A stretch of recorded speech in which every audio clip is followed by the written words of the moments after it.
The International Association for Near-Death Studies presents NDE Radio, a weekly exploration of near-death experiences and similar encounters with the other side. Now, here's your host, Lee Whitting. Does anyone die without concern or regret? Why do some people want to return from a near-death experience? And can we communicate with loved ones on the other side? Welcome to NDE Radio, brought to you by IANS, the International Association for Near-Death Studies.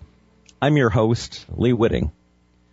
Before we begin, let me say on this 11th hour of the 11th day of the 11th month, that on this Veterans Day, IANS is especially mindful of all the trauma suffered by our veterans and troops just returned from service. If you're one of the many veterans who has had questions about a near-death experience you may have gone through while serving your country, please don't hesitate to get in touch with us at IANS. For more information, go to iands.org, and thanks for your service. Several years ago, my wife Charlene, my then high school-aged daughter Kristen, and I traveled to Brazil, a country which seems to have brought together the elements of Catholicism and voodoo into mainstream worship. Every morning when we left our hotel and walked down to the beach, everywhere we saw evidence of burnt offerings and prayers to Jesus, Mary, and the saints, tiny temporary pagan Christian altars carrying wishes, hopes, and communications to the other side. I was reminded of this last night when I happened to watch the 2011 award-winning movie Astral City, A Spiritual Journey. It's a Brazilian film about where we go and what we think about after we die, and how we long to communicate with the loved ones we left behind, and how it takes a kind of evolving spiritual maturity to gain the ability to earn this communication. It's a terrific film, and I would certainly recommend your seeing it. In Jesus' parable about Lazarus and the rich man in hell implores Abraham to send messengers back to his still living brothers, warning them of the suffering that awaits them for living selfishly. Abraham famously answers that if they didn't listen to Moses and the prophets, they won't listen to a warning from someone who returns from the dead. Of course, this statement is refuted by the story of Jesus himself, since his return from the dead changed the course of religious history. But so do personal mystical experiences as well. There is nothing like a personal communication from the other side, be it an NDE or a simple message, to change the course of our personal history as well. To talk about this intriguing topic today, we are fortunate to have with us the parapsychologist and author Mary Grace. Mary is a Catholic who came into conflict with her parish priest and Catholic teaching itself after an after-death visitation from her mother and her own near-death experience. When she found herself communicating with the other side, she was forcibly evicted from her church. She has written an excellent book titled The Communion of Saints, Talking to God and Grandma, in which she points out a fundamental theological contradiction in Catholicism and mainline Christian teachings generally, that if we are able to commune with the saints, why not with our loved ones who have crossed to the other side? Mary Grace, welcome to NDE Radio.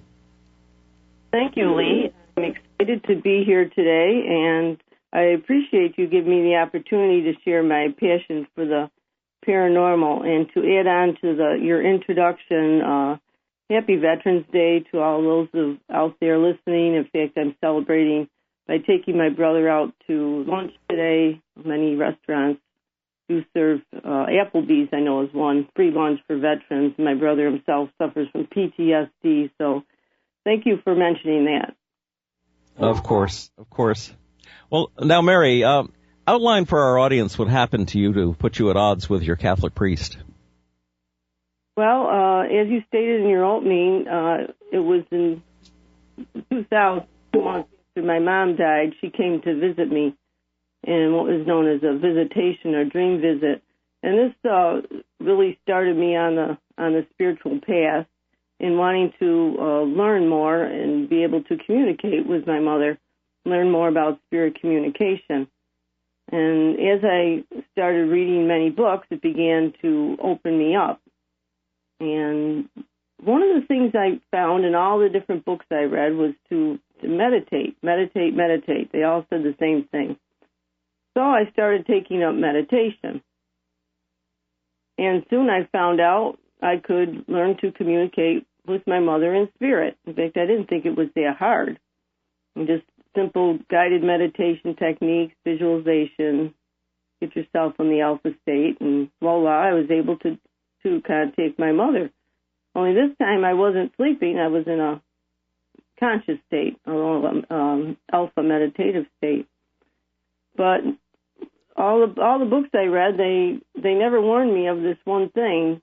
I opened a door I didn't know how to close, and soon spirits other than my mother were contacting me and wanting me to pass on messages to people. Some I knew, some I barely knew. Well, this kind of threw me off, and I thought I was going crazy because I hear voices in my head now. Although being in the mental health field, I'm a retired mental health professional. I knew I wasn't schizophrenic, and I knew it was basically spirit communication, but I didn't know how to control it. And what happened is at this time in my life, I was 41 years old and still grieving from the loss of my mother. And at that time, since the age of 14, I was an alcohol and a drug addict.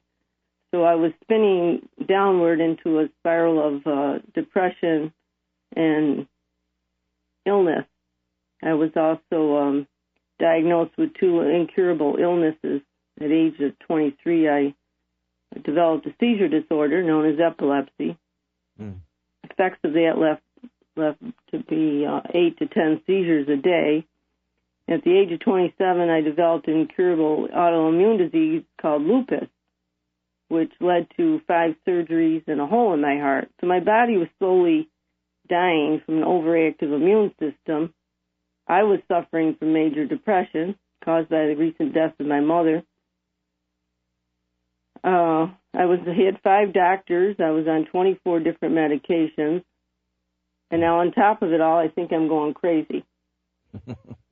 So one day I just hit bottom, and many people know what that's like when you just hit bottom in life. And I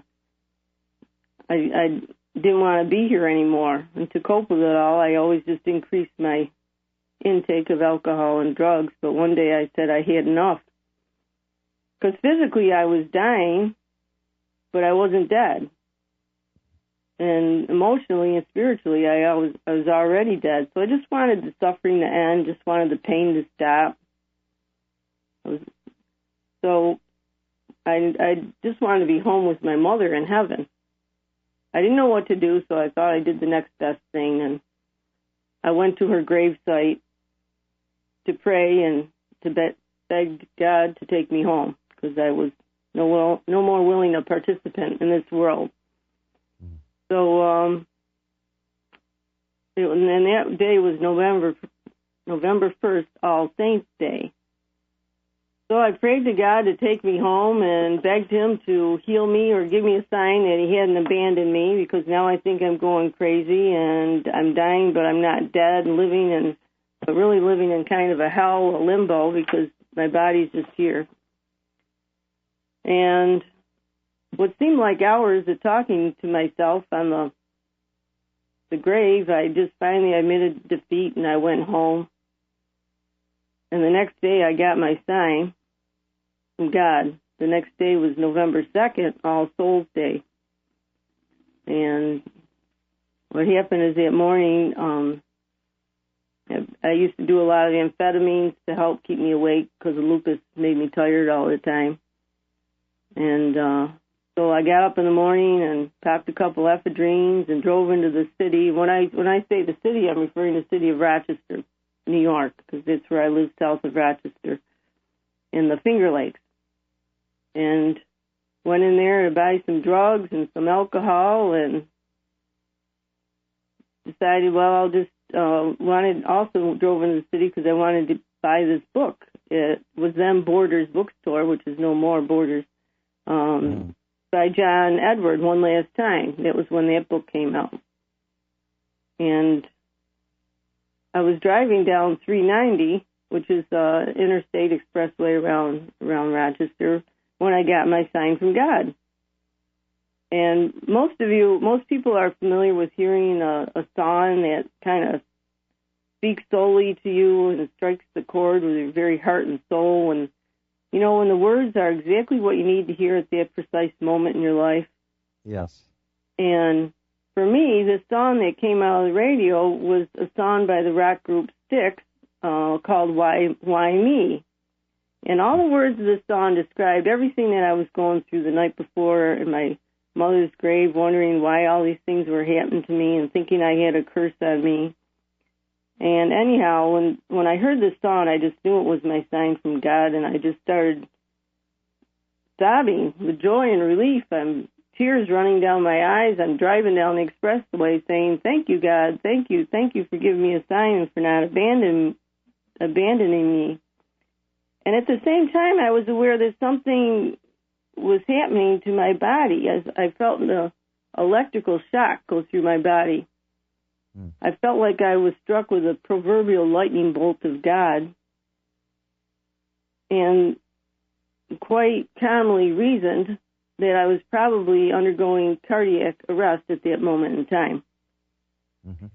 So as I'm driving down the expressway in tears, just all I cared about was getting my sign from God. I was just so grateful. So here I am having a heart attack and crying, "Thank you, God, thank you." I managed to get my car off the road because I was right near my exit. And so I pulled off, and the Borders bookstore was right there. So I pulled in the parking lot of the bookstore, and I turned my car off. And I happened to look at the clock. It was 5:15. I put my head back, and the next thing I know is that I'm floating up towards the brightest, most beautiful, wondrous light I'd ever experienced. And I was immersed in a tremendous force of love that permeated every cell of my body. And this light and love, it not only enveloped me, it became me. And we merged into one. And this was a level of devotion that was unlike any earthly notion of love I'd ever experienced. This was 1,000,000 times more intense. And as I was in this light and love, a peace and tranquility settled within my mind, and all my earthly and bodily cares just vanished. I was in no more pain. I felt like I was wrapped in a down-filled comforter that engulfed me with a sense of security and tenderness. Like I felt like I was being tucked into bed by a doting grandmother. And as I was in this light, I just totally relaxed in a total state of surrender, because I was being taken care now and assured that everything was going to be all right. I was in that light to rest and heal. And at that moment, I recognized where I was. I recognized my long-forgotten Creator, my Father in heaven. I was home. And as I was in this place, my home, this light, this love made me feel like I was the most important person in the universe. And nothing I could ever say or do would change that. And this light just reminded me that I was His child and loved no matter what. And I got to tell you, Lee, condemnation and punishment were concepts that did not and could not exist within the realm of this all-capable, all-loving presence. I was not there to be judged, but to be comforted and healed and reminded. And one of my missions is to remind everybody else that no matter what happens in your life, everything is going to be all right. So then what happened, I had kind of a type of a life review. I'm not going to go into all that. We don't have a lot of time, but when I was after the life review, I was back into the light, and God said to me, without any spoken words, He said, "I did all of you asked for me, I gave you proof that you're not going crazy. I gave you a sign that I had not abandoned you, and I brought you home. You cannot stay, however. You must return. Your work is not yet finished. And I was totally okay with that decision. I understood and very much at peace with that and knew it was the right thing to do. And as the light kind of pulled away from me, I felt myself being pulled backwards. And the next thing I realized, I was sitting back in my car in the parking lot of Borders Bookstore in Rochester, New York, and looked at the clock and noticed it was 6 o'clock. 45 minutes had passed. And I felt high. I felt like a euphoria, like better than any drugs I'd ever taken. And ironically, I said to myself, I was sitting in the car trying to process all that happened to me. And ironically, I stated aloud, what the hell just happened? Because I couldn't believe, and I sat there and I reached in the console of my car and I took out the drugs I just bought and the bottle of whiskey, and I looked at them and I thought, these things mean nothing to me anymore. After like 23 years of drinking and doing drugs, I thought they just look like penny candy to me because they meant nothing in light of where I had just been. So now, Mary, did your health improve after that? Well, yes, it did. What I started noticing immediately right away, my seizures had stopped. And I just decided, I vowed then, I said I needed to change my life. I was no longer wanted to be on the path of self-destruction. And I made a promise to God that I would quit drinking and doing this life anymore. So I immediately quit drinking. And in the coming months, my energy started going through the roof. I started taking long walks with my dogs to the lake, and just started getting better and better. And eventually, I went to all 5 of my doctors, and I got my EEGs done of my heart and EKGs or EEG of my brain and EKG of my heart, stress tests, and all the medical blood tests and anti-nuclear antibody tests. For those of you familiar with lupus, that's the blood level they take, and everything came back normal. Wow. And over a period of 6 months' time, I tapered off all 24 medications that I was on, and I was completely disease-free and free of alcohol and drug addiction. Now, at what point did you take the story to your Catholic priest? Well, what happens is many people who read the stories or heard of them is your life after a near-death experience is forever changed. And that's what was hard, was integrating back into this world. Because I tell you, at that point when I was in my car, when I was in my car, the Borders Bookstore, and I stepped out, I stepped into a whole new world when I was in that parking lot. Because I decided I felt well enough to go in a Borders Bookstore and buy the book that I went there for. I thought, well, geez, nothing's wrong with me. I feel fine. But it's like I didn't walk to the bookstore. It was like I floated. And my whole life changed.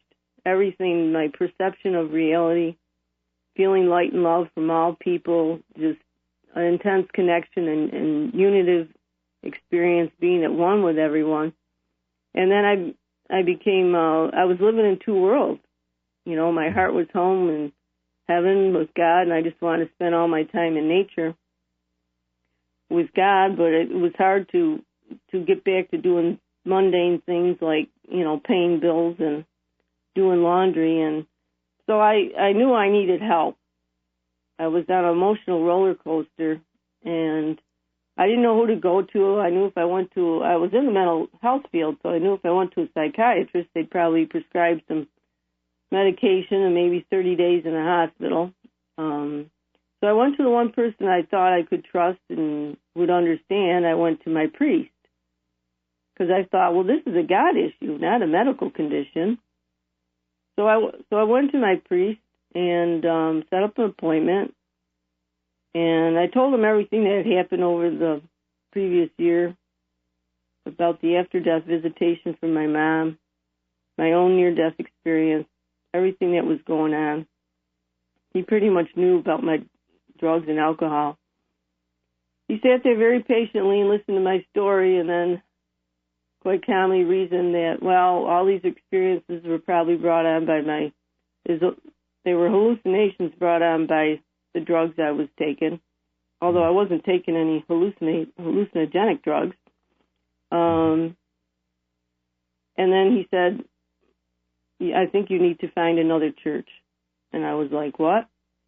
And he explained to me that what I was doing, communicating with loved ones on the other side, was practicing spiritualism, and it was against the teachings of the church, and it was dabbling with the devil and the occult, and it would be best if I found another church. Well, I was devastated. I left there in tears, and I remember going home that day and just sobbing in my husband's arms. I live in a small town, one small Catholic church, we're all related. So where was I going to go to church on Sundays, So I continued. I thought, after a while I got mad. I said, well, I've been going to this church for 40 years, baptized, all the sacraments, right up through marriage. And at that point, that priest had only been there for 3 years. He was rather new. They move him around a lot. And so I continued going to Mass for the next 2 weeks. And then one day, a sheriff, Livingston County Sheriff, showed up at my workplace. And he said, by orders of this priest, I was not to set foot on grounds of church property ever again, or I would be arrested for trespassing. Wow. So I was legally excommunicated from my church. So but since then you found another Catholic church that's much more friendly to your point of view, yes? Yes. I no longer, I guess I could say I was angry for a while at the Roman Catholic Church. I no longer consider myself Roman Catholic because some people say, why didn't you just go to another Catholic church? Well, that priest in that church, to me, represented all of the Vatican. Because I understood he was just doing his job. That was the rules of the church. So I thought, well, if I can't be a part of a church where it's against the rules to talk to my mom, it didn't make sense. I said I had this burning question: if we can talk to Mom and God and the saints in heaven, why can't we talk to Grandma or Mom or our brother Joe? It didn't make sense to me. Absolutely. So yes, eventually I was led to another independent Catholic church in Rochester, New York, called Spiritus Christi, and it's actually they call it the Excommunicated Catholic Church. People laugh, but it's an entire church made out of Roman Catholic rejects. So it's filled with, people, gays, lesbians, unwed mothers, divorced. They have this really, what doesn't seem like too far-fetched an idea that anyone is welcome to come to their church and receive communion. And our pastor there is Jesus Christ. It's right on our church bulletin, and priest Father Jim says every week, this is not a Catholic table, it's Jesus' table, and everybody's welcome.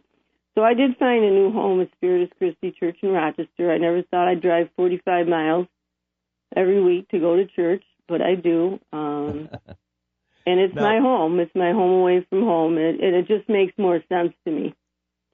Now, Mary, out of all this experience, you have written a wonderful book called The Communion of Saints, Talking to God and Grandma.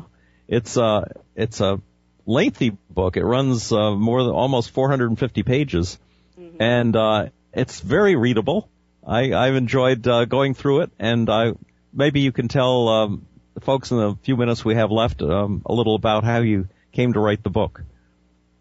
Well, I wrote the book because I felt an injustice had been done not only to me, but to countless of people like me who have a gift. They call it gifts of grace. You can call them psychic gifts or whatever, and are being ostracized from the church for these gifts. I think they should be welcome. People should be welcome just as the saints were. The book is in 3 parts. I based it on the Idiot's Guide books to make it easy to read, because I love those books. So part 1 is about my spiritual journey, my near-death experience, and how I came to be excommunicated from the church. And part 2 is kind of like the academic portion, and it's the part that talks about parapsychology and Christian theology, mysticism, and the supernatural, and how all that is part of the Catholic faith. So it integrates all those things: parapsychology, Christian theology, spiritualism, and mysticism. And part 3 is your self-help guide. It's a step-by-step instructions as to how to communicate and maintain relationships with loved ones in heaven, because my whole the object of my book and my mission is threefold. I want to teach that anyone can communicate with loved ones in heaven, because we all have a sixth sense, and not only how to stay connected, but the importance of doing so, because this is where healing takes place. And thirdly, my mission is to teach that spiritualism or spirit communication is not an evil force of the devil, but a natural God-given gift that can be better understood through the science of parapsychology. So I take kind of a scientific view of prayer, of spiritualism, of all the supernatural elements that occur in the Bible, and explain that, science and religion are often saying the same things. They're just using different words. We're not that far apart. So, for example, the word, what I call clairvoyance, to be able to see spirit in the Bible, there's theological terms, it's called visions, or what we call clairaudience. In the Bible, it's called locution. So there's a lot explained in there, but the book is also a reference book. I recommend it for anyone who's in any type of counseling, whether it's mental health counseling or spiritual counseling, any type of ministers, because sooner or later, if it hasn't happened already, somebody's going to come to you with a paranormal experience. And this book teaches, it's like Parapsychology 101. It will help you to understand all about the paranormal and how to better counsel those who are having these experiences. Because for me, one of my statements is it's very normal to have a paranormal experience. And for people, when they have these, it's best to have some compassion when they go to their ministers or priests or psychiatrists or whoever it is they're seeking help from, rather than being told that they're, practicing devil worship or something. Mm-hmm. And of course, that's another area that IONS is a contributing force to help people who've been given bad advice about their near-death experience or similar event. Exactly, and also the book 100%. My ministry is Gifts of Grace Ministry, and that is something that I started to help people. I do spiritual workshops and counseling for people who've had paranormal, supernatural, mystical, and near-death experiences. And the book and my ministry, 100% of that goes to charity. 50% does go to my Gifts of Grace Ministry, which is a nonprofit.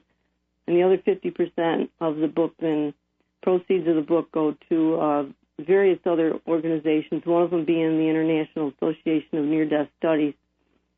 So it's all nonprofit, and my website, if I can plug that now, the only way to get absolutely. The book, the only way to get the book really is if through me personally, a handful of bookstores, and but by going to my website, it's giftsofgraceministry.org.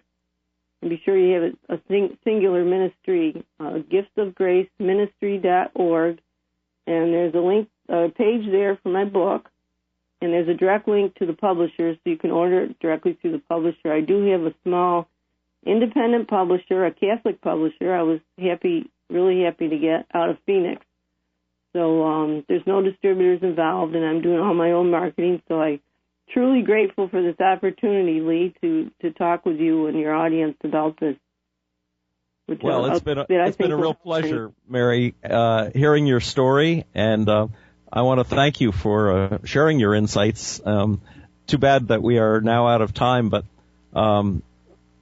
let me repeat your Gifts of Grace Ministry.org is how people can get in touch and how they can get your book. Yeah. So thanks again. Thanks to our guest, Mary Grace, today for sharing her insights and story. And thanks as well to our producer and engineer, Dave Olson at Talk Zone Radio in Chicago. And from the beautiful coast of Maine, I'm your host, Lee Whitting, hoping you'll join me again next Monday, 11 a.m. Eastern, for another chapter of IAN's NDE Radio. Thanks for listening.